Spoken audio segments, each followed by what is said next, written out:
Halo teman-teman semuanya, selamat siang, selamat beraktivitas, dan selamat menjalankan ibadah puasa buat teman-teman semua yang menjalankan ibadah puasa.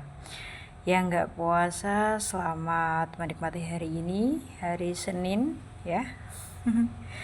How's today? Semoga senantiasa dalam lindungan, rahmat, dan hidayahnya. Udah kayak mau ceramah aja nih ya guys.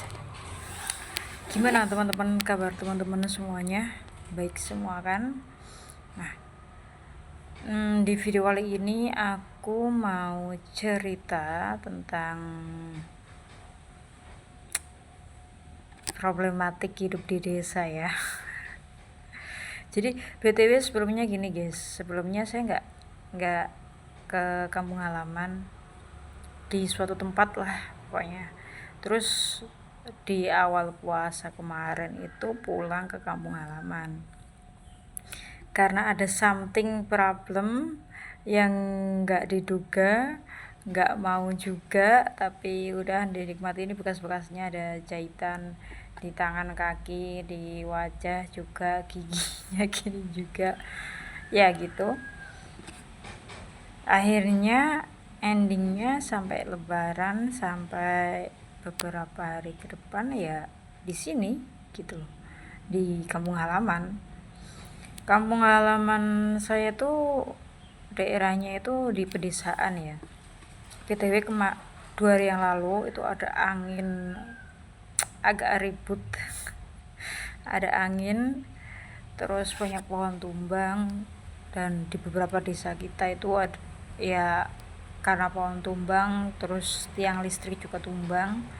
Jadi ya itu ya kita jadi min listrik ya. Di sini aku mau share tentang kayak mau cerita aja sih. Kalau di desa kalian nggak tahu ya, aku nggak tahu, tapi kayaknya dari sekian beberapa desa yang ada, emang budaya orang hidup di desa itu memang banyak noise-nya gitu loh. Kalian setuju atau enggak aku juga nggak tahu ya, terserah. Cuma mau sharing aja. Yang kalau kata orang kota itu kan mereka bilang bahwa slow living gitu, slow living hidup di desa. Biaya hidup murah, santai, nggak dikejar waktu. Ya mau di kota maupun di desa itu kan plus minus ya. Kalau di kota plusnya semua serba ada, semua serba gampang, efisien, tapi kan juga dikejar waktu, struggle dengan diri masing-masing. Kalau di desa memang ya nggak, soal waktu mah nggak dikejar. Di sini juga lebih enak gitu loh, santai, memang santai, cuman noise nya jadi kayak mental apa ya, psikologi. Nah, ini buat teman-teman yang baru aja lulus sekolah atau lulus kuliah, yang kalian masih nyantai, bukan masih nyantai ya, masih stay di rumah, belum belum ada kegiatan di luar rumah, belum ada aktivitas kesibukan alias kerja dan lain sebagainya. Semangat ya. Karena pasti noise-nya banyak banget, dan itu banyak banget noise-nya. Dan kadang itu memang yang bikin kita gregetan itu noise dari, terutama si keluarga ya. Dari orang-orang terdekat kita. Kalian percaya atau tidak percaya, itulah memang siklus, kayak udah lingkaran setan gitu kali ya. Karena emang kayak gitu loh. Buat teman-teman yang sedang berjuang, yang masih stay di rumah, belum ada aktivitas di luar rumah, belum ada kerjaan, ataupun masih bekerja tapi masih penuh dengan karena gini guys, tak kasih tahu ya, di desa itu emang hidupnya tuh slow, tapi yang nggak slow itu yang itu loh.